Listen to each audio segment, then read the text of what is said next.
Bueno, vamos a meditar brevemente en la palabra de Dios antes de tener el privilegio de poner las necesidades y motivos de oración en esta hora tan especial. En 2 Corintios, capítulo 5, son pasajes conocidos, pero hermanos, no sé, a mí me conmueve incluso escuchar o leer pasajes como estos que vamos a leer, 2 Corintios capítulo 5, a pesar de que hace tantos años que uno los lee, los vuelve a meditar, no deja de ser algo actual, no deja de ser algo que nos alienta y nos fortalece. Capítulo 5 de 2 Corintios, saben que Pablo está escribiendo esta segunda epístola en respuesta a una primera carta que él había enviado, una carta corrigiendo situaciones muy puntuales allí en la iglesia en Corintio. Corintio era una iglesia de hermanos bastante dedicados a las cosas de este mundo, por así decirlo.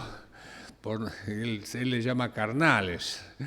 Es fuerte, esas cartas son fuertes, pero era necesario la amonestación del apóstol por cuanto había pecados que estaban muy a la vista de todos, pero como se suele decir a veces comúnmente, hacían la vista gorda. Seguramente hacían la vista gorda porque cada uno tendría lo suyo. Así que puede ser eso, no sé, cada uno tendría su situación, pero había un pecado muy puntual y él tuvo que corregirlo y, por así decirlo, advirtió que cuando él fuera lo iba a hacer en forma personal e iba a desenmascarar a esa persona y por lo tanto había que corregirla. Así que la corrección no era para castigarlo. En cierta medida es un castigo, por así decirlo, pero es también una necesidad para que otros no cometan lo mismo y avergonzar así a la persona que seguía en esa posición de pecado. Pero en esta segunda carta, él se congratula que esa situación había sido resuelta y que la carta había hecho efecto. Qué hermoso, qué lindo cuando la palabra de Dios hace efecto y realmente corrige, y el corazón se dobla ante la situación de la palabra de Dios. Por eso es que nosotros no debemos dejar nunca de congregarnos, nunca debemos dejar de leer la palabra de Dios, de exhortarnos unos a otros, porque ninguno de nosotros está expuesto a permanecer siempre firme, ¿no? Podemos caer, pero antes que eso ocurra, entonces corregirnos. Y si ocurrió, bueno, saber de que Dios nos perdona y nos restaura. 2 Corintios 5, 14 dice, porque el amor de Cristo nos constriñe, pensando esto, que si uno murió por todos, luego todos murieron, y por todos murió, para que los que viven ya no vivan para sí, sino para aquel que murió y resucitó por ellos. De manera que nosotros, de aquí en adelante, a nadie conocemos según la carne. Y aun si a Cristo conocimos según la carne, ya no le conocemos así. De modo que si alguno está en Cristo, nueva criatura es, las cosas viejas pasaron, he aquí todas son hechas nuevas. Y todo esto proviene de Dios, quien nos reconcilió consigo mismo por Cristo y nos dio el ministerio de la reconciliación, que Dios estaba en Cristo reconciliando consigo al mundo, no tomándoles en cuenta a los hombres sus pecados, y nos encargó a nosotros la palabra de la reconciliación. Así que somos embajadores en nombre de Cristo. Como si Dios rogase por medio de nosotros, os rogamos en nombre de Cristo, reconciliaos con Dios. Fíjense, está hecha una carta a una congregación que seguramente habría personas no creyentes también ahí, como pasa en todas. Habría algunos que eran creyentes y estaban muy rebeldes todavía, pero habría otros que muy asistentes y que a veces los consideramos ya como creyentes o hermanos en la fe porque vienen siempre, pero no han tenido nunca una decisión. Y posiblemente eso también es una situación que hay que advertir a los presentes. Y las iglesias debemos tener siempre esa necesidad de tener que convocar a las personas, gracias, para que acepten a Cristo, porque siempre puede haber un alma entre medio, y eso es muy importante tenerlo en cuenta. Ahora, esta parte que hemos leído, a lo mejor en las Biblias de ustedes está en las versiones 60, los editores han puesto un título, ¿no es cierto? El ministerio de la reconciliación. Lo que significa estar reconciliados con Dios. Ese es el privilegio del que voy a tratar de hablar de bajito porque me cuesta. No, me pasa que se me cierra la garganta.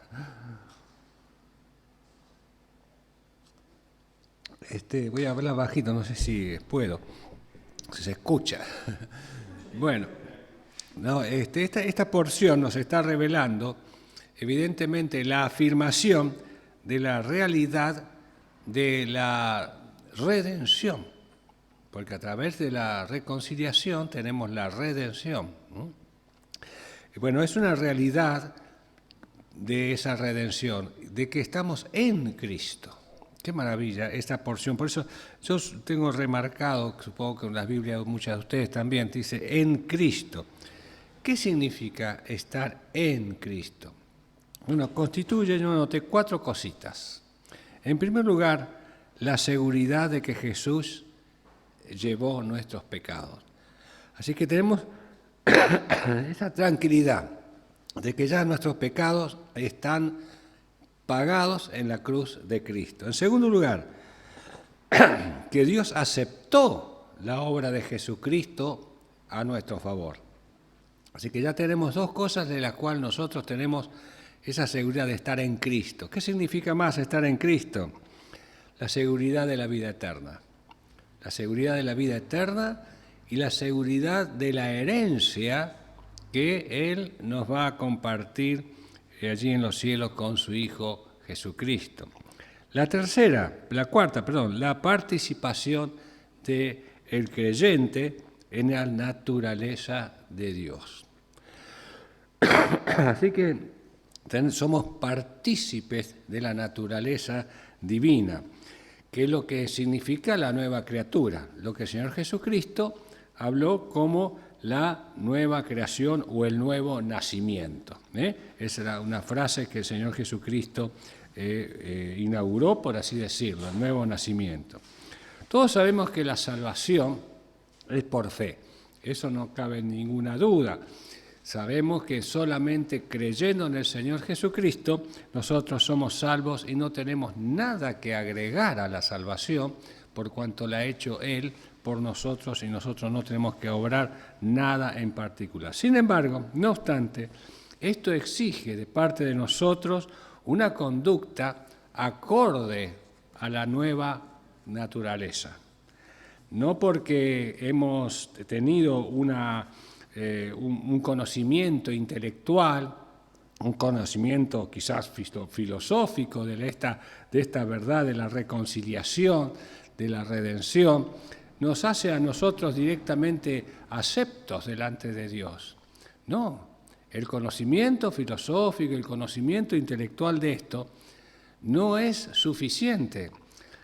Si no hay un cambio de conducta, si no hay un cambio de que esa naturaleza se ha ejercido allí dentro de la persona que la ha recibido el mensaje del Evangelio, y no hay un cambio, tenemos que sospechar que eso simplemente ha llegado a un conocimiento intelectual y nada más.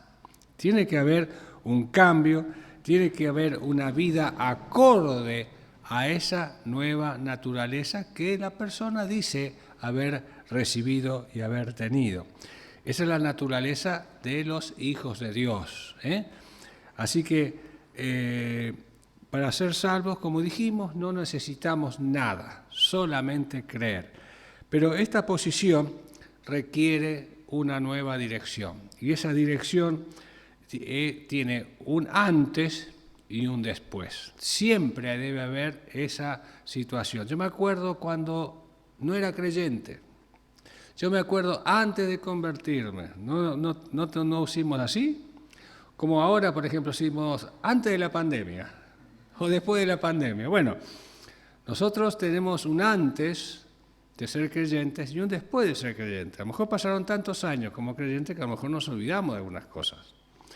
Pero siempre vienen a la mente esas cosas. Así que, por eso, acá, 2 Corintios 5:17, de manera que, en vista de todo esto, si alguno está en Cristo, nueva criatura es. ¿Qué pasa con las cosas viejas? Pasaron. Ya no tienen más vigencia. ¿No tienen más vigencia? No tendrían que tener más vigencia. Pero las recordamos, sabemos que las teníamos. Bueno, dice, miren, hay varios textos que yo marqué y hay tantos, podríamos mencionar tantos y ustedes deben recordar otros. En Mateo 5:20 el Señor Jesús dijo, si vuestra justicia no fuere mayor que la de los escribas y fariseos, no entraréis en el reino de los cielos. Así que tiene que haber un cambio. Hay una naturaleza nueva que hay en la vida de esa persona que dice haber sido aceptado a Cristo como su Salvador o ser hijo de Dios.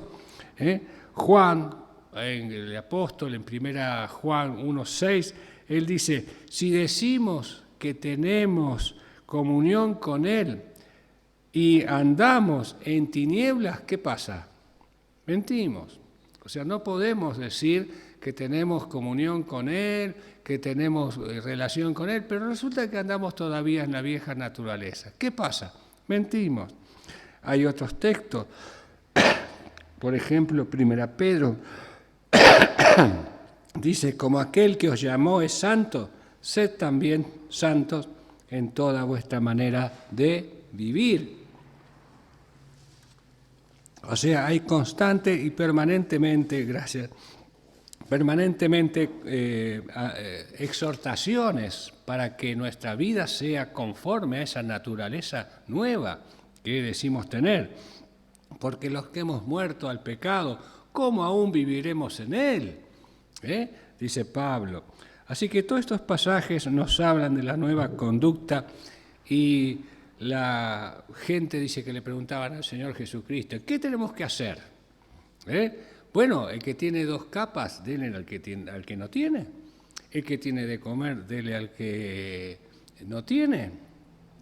Así alumbre vuestra luz delante de los hombres.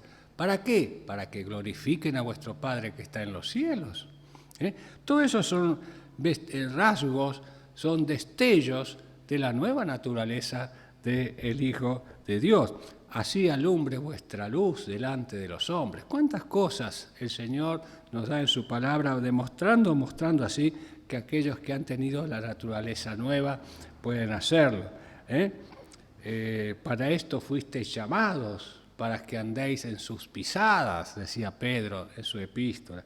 Así que, hermanos queridos, a la luz de estos pasajes de la palabra de Dios, creer y ser salvo implica una responsabilidad que permita irradiar la luz de la nueva naturaleza, el señorío de Cristo en nuestras vidas para glorificar al Padre que está en los cielos. Y mostraremos que pertenecemos a la persona del Señor Jesucristo y que estamos en Jesucristo. Por lo tanto, creer y ser salvos implica más, entonces, como dijimos al principio, que una decisión solamente de carácter, de conocimiento o filosófica o de aceptación de esa gran verdad bíblica. Yo he conocido personas que se asombraban de las maravillas de las palabras del Señor Jesús, de las maravillas de la Biblia, qué bárbaro, qué libro, qué cosas, pero nunca tuvieron un cambio en sus vidas. Así que 3 responsabilidades nos cabe a los hijos de Dios. En primer lugar, tener una vida limpia. tener una vida limpia. En segundo lugar, tener un amor práctico hacia los demás. Y en tercer lugar, fidelidad al Señor y a su palabra. De manera entonces que creer es un desafío que debemos nosotros privilegiar más que nada desde aquel día que hemos aceptado a Cristo como nuestro Salvador. Si hemos hecho esa decisión, debemos privilegiar ese principio que tenemos en la palabra de Dios. De allí, por eso, meditar en 2 Corintios 5:17 será de utilidad para alinear nuestra vida conforme a esa nueva naturaleza que el Señor nos ha dado. Así que las cosas viejas pasaron. ¿Qué cosas viejas pasaron? La salud, la artritis, la artrosis, no. Aquellas cosas que antes nos desviaban y que nosotros no pensábamos que eran buenas. No, eso de creer en Dios, bueno, eso es una cosa, sí, yo creo en Dios, pero no, esas cosas ya quedaron atrás. Esa vida moral o esa vida de falta de responsabilidad y de deseo de conocer la palabra de Dios y conocer a Dios, eso ha quedado atrás. Ahora hay un deseo distinto. Ahora anhelo lo que antes no anhelaba. Y ahora no anhelo lo que antes anhelaba. Aquellas cosas que desagradan a Dios, al Señor, sabemos que no debemos que anhelarlas. Y hay tantos pasajes que podemos leer en las cartas apostólicas, y yo quiero solamente terminar con un solo versículo, aquella que está en Colosenses 3:5-15. Haced pues morir lo terrenal en vosotros. Y aquella frase de Pablo también, poned la mira en las cosas de arriba y no en la tierra, y así buscar las cosas del Señor. ¿Dónde está el problema? ¿En la palabra de Dios? ¿En la incomprensión? No, está en nuestra entrega. Así que digamos así, buscando la forma en poder agradar a Dios con nuestra vida y ser un destello de la imagen de la naturaleza de Dios en nosotros. Y así manifestaremos esa nueva criatura. De allí esa frase, he aquí las cosas, he aquí todas las cosas son hechas nuevas. Que el Señor nos ayude a ser verdaderos iluminadores de la presencia de Dios en nosotros.